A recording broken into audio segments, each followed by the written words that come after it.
Hey guys, Jesse and Eric here with Foundation Training. We're going to give you some quick tips on your foot position and common mistakes that we see when doing a founder.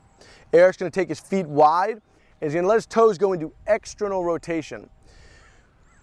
What we're looking to see is a subtle degree of internal rotation, so watch for the fix now. Eric, would you parallel the outside edges of your feet? We're looking to see this outside line, a subtle degree of internal rotation. So when you hear that, parallel the outside edges of your feet, check in. Are you in position or are you still pointed out? Eric, anything you'd like to add on that? It makes a big difference on the nerves that come out of the spine if you have a little bit less pressure of closing the hip back there. You don't want to always be externally rotated. That little change that we just made makes a big difference on the back edges of your hip. Make it more often, you'll feel a lot better. Apply it to your next practice and feel well.